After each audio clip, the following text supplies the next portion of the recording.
Assalamualaikum warahmatullahi wabarakatuh. Ikhwah fillah, azani Allah wa iyyakum.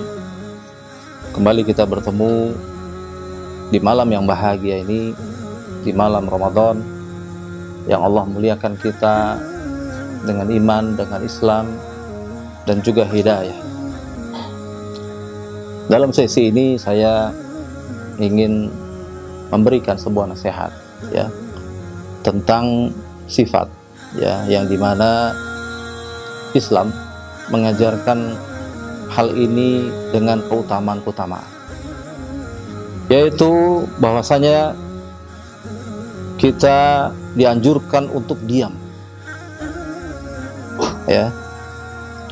Salah satu kenikmatan yang kita dapat adalah dengan lidah. Lidah ini bisa memberikan sensasi waktu kita merasakan makanan, pedasnya, manisnya, dan juga gurihnya. Juga kita bisa merasakan nikmatnya minuman-minuman yang disajikan. Dan yang paling kita tidak sadari adalah bahwa lidah adalah salah satu organ untuk kita berkomunikasi. Karena tanpa lidah kita tidak bisa berbicara, ya. Dan ini dikatakan oleh para sahabat radhiyallahu anhu jami'ah. Ali bin Abi Thalib pernah berkata, seseorang mati karena tersandung lidahnya, dan seseorang tidak mati karena tersandung kakinya. Tersandung mulutnya akan menambah pening kepalanya, sedangkan tersandung kakinya akan sembuh perlahan. Hadis riwayat Bukhari. Apa yang dikatakan oleh sahabat yang mulia ini merupakan apabila satu perkataan yang terlanjur dan kadung terlontar kadang bisa menimbulkan sebuah masalah besar. Contoh, apabila kita berbicara tentang seseorang, tentang misalnya dengan kekurangannya atau mungkin aibnya, maka seseorang yang mendengar tentang kekurangan dan aibnya yang dilontarkan di depan orang lain, tentu dia tidak akan menerimanya. Dia akan merasa malu. Dia akan merasa bahwasanya dia telah ternoda oleh ujaran itu. Dia telah disakiti dengan dalam. Karena bagaimana mungkin seseorang akan bisa kemudian memahami apa yang terjadi pada dirinya pada saat itu. Misal ketika seseorang dikatakan si fulan telah melakukan pembunuhan. Nah, padahal ini belum terklarifikasi. Apakah betul? Apakah kemudian itu terjadi dengan sebab-sebab tertentu? Maka apabila ini terucap di depan orang lain tanpa ada penjelasan, maka orang ini akan terfitnah besar karena sebab ujaran yang demikian tadi. Dan sebagian ulama juga mengingatkan bahwasanya apabila kita berkata, lebih baik kita diam, ya, apabila kita tidak mampu mengatakan sesuatu yang baik. Ya, Rasulullah juga mengingatkan kita akan bahaya dari omongan yang tidak berguna. Dikatakan dalam hadis riwayat At-Tabrani, Ibu Abi Dunya dan Al-Baihaqi, Rasulullah mengatakan sesungguhnya kebanyakan dosa anak Adam berada pada lidahnya.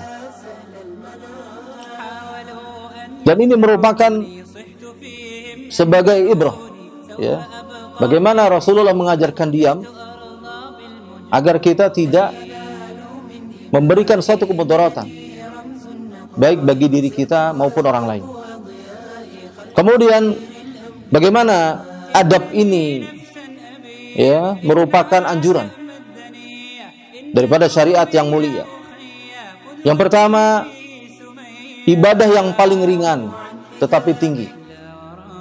Rasulullah sallallahu alaihi wasallam bersabda, maukah kalian aku beritahukan tentang ibadah yang paling mudah dan yang paling ringan bagi badan kita, yakni diam dan akhlak yang baik. Hadis riwayat Ibnu Abi Dunya. Dan begitu berbahayanya dampak daripada perkataan yang tidak berguna, hingga akhirnya diam itu dianggap menjadi ibadah yang paling tinggi. Sebagaimana sabda Rasul, diam adalah bentuk ibadah yang paling tinggi. Hadis riwayat Dailami dari Abu Hurairah. Kemudian Rasul memerintahkan untuk diam dari segala sesuatu yang tidak bermanfaat, karena jika seorang dalam kondisi sendirian, maka diamnya bukanlah ibadah. Suatu hari Rasulullah SAW ditanya, siapakah muslim yang paling utama? Kemudian beliau menjawab, orang yang bisa menjaga lisan dan tangannya dari berbuat buruk kepada orang lain. Hadis riwayat Bukhari. Selanjutnya, diam itu menyelamatkan kita dari siksa api neraka. Layaknya seperti pedang bermata dua, ya. Lidah dapat menjadi penyebab amal jariyah, atau malah termasuk hal-hal yang menghapus amal ibadah, bahkan dosa-dosa besar yang akan didapat oleh lidah. Karena ketika ada suatu pembicaraan mengenai keburukan atau aib seseorang, hendaklah dia diam dan juga berlalu. Karena sungguh akan masuk ke dalam neraka jahanam mereka yang suka bergunjing dan juga menebar kebohongan, juga riya dalam Islam. Rasul bersabda, sesungguhnya seorang hamba yang berbicara dengan satu kalimat yang dibenci oleh Allah, yang tidak merenungi akibatnya, maka dia terjatuh dalam neraka jahanam. Hadis riwayat Bukhari. Dari Uqbah bin Amir, dia berkata, aku bertanya, wahai Rasulullah, apakah sebab keselamatan? Beliau menjawab, kuasailah lidahmu, hendaklah rumahmu luas bagimu, dan tangisilah kesalahanmu. Hadis riwayat Tirmizi. Dan tidaklah nanti seseorang akan diseret ke neraka dengan wajah-wajah yang mereka di tanah, terkecuali itu karena ulah lidah-lidahnya mereka. Hadis riwayat At-Tirmizi, Ibnu Majah, dan Al-Hakim. Dan dalam Al-Quran juga terdapat cerita tentang pembicaraan penghuni surga dengan penghuni neraka. Dikatakan, apakah yang memasukkanmu ke dalam sakor? Mereka menjawab, kami dahulu tidak termasuk orang-orang yang mengerjakan sholat, dan kami tidak pula memberikan makan kepada orang miskin, dan adalah kami membicarakan yang batil bersama dengan orang-orang yang membicarakannya. Quran surat Al-Mudathir ayat 42 sampai 45. Dalam sebuah riwayat, Rasulullah SAW berkata, tidak akan lurus iman seseorang sebelum lurus hatinya, dan tidak akan lurus hati seseorang sebelum lurus lidahnya. Dan tidak pernah masuk surga seseorang yang tetangganya tidak aman dari gangguan lidahnya. Orang yang lidahnya senang mengganggu tetangganya diharamkan masuk surga. Di zaman Nabi, suatu hari dilaporkan kepada Nabi perihal seorang perempuan yang kerjanya setiap hari berpuasa dan setiap malam sholat tahajud. Tetapi perempuan ini sering menyakiti hati tetangganya dengan lidahnya. Maka Rasulullah mengatakan dia berada di neraka. Maka kebanyakan penghuni neraka adalah wanita, karena dikarenakan lidah mereka sendiri yang suka menggunjing, ghibah, ya. Kemudian mereka dengan sengaja, ya, memberikan julukan-julukan kepada orang lain. dengan semena-mena, kemudian menyalahkan orang lain dengan semena-mena, hingga akhirnya tetangga saling bertengkar satu sama lain, dan juga hilangnya ukhuwah Islamiyah. Kemudian diam itu keberuntungan di akhirat. Akhi fillah, azanillahu wa iyyakum, bahwasanya diriwayatkan oleh Khalid bin Abi Imran bahwasanya Rasulullah sallallahu alaihi wasallam bersabda, serambi memegang lisannya dalam waktu yang lama, semoga Allah merahmatimu.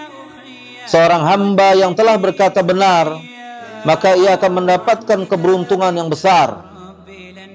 Atau dia diam dari keburukan, maka ia akan selamat.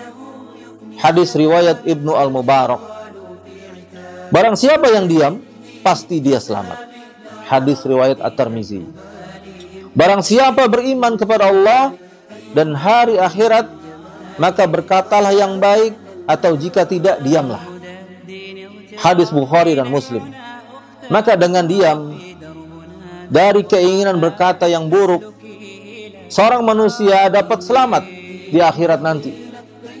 Lidah yang lebih tajam daripada pedang dapat menghancurkan segala sesuatu.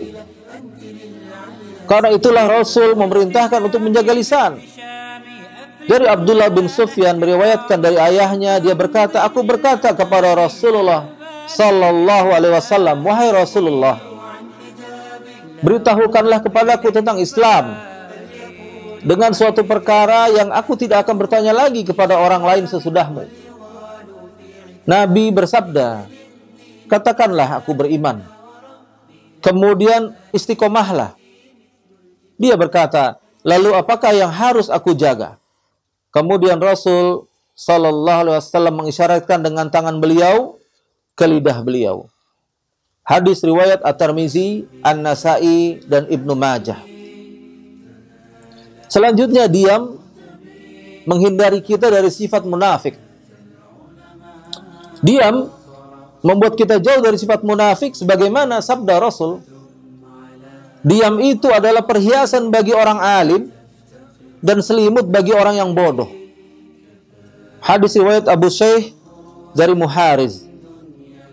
Dikatakan oleh Imam Hasan Al-Basri, sesungguhnya lidah orang mukmin berada di belakang hatinya.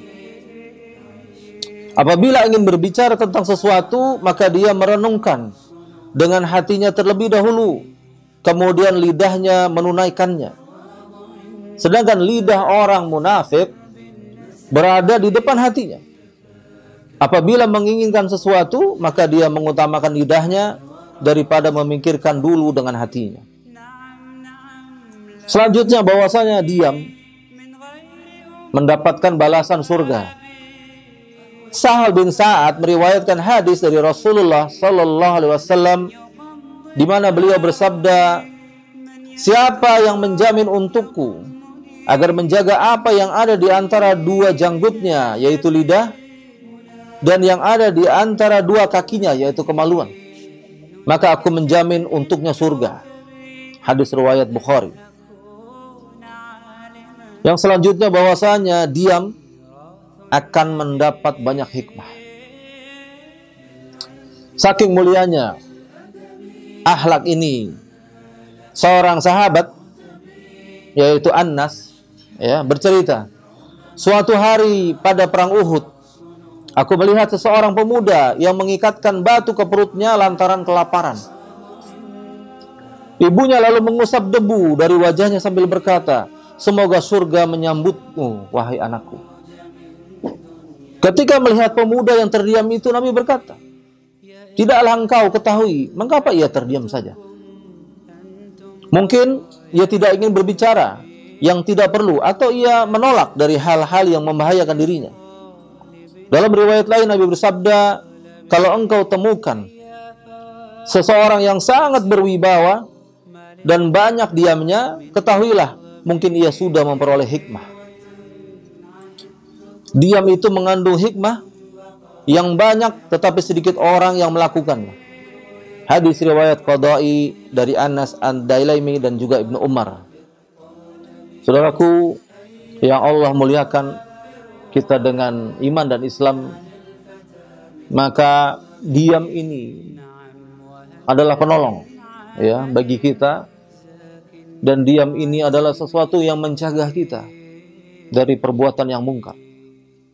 Karena begitu mulianya perbuatan ini, maka sedikit sekali ya kaum muslimin yang bisa melakukannya. Maka ingatlah, lebih baik kita diam daripada berkata-kata yang kemudian kita menyesalinya. Semoga bermanfaat. Ila liqa. Assalamualaikum warahmatullahi wabarakatuh.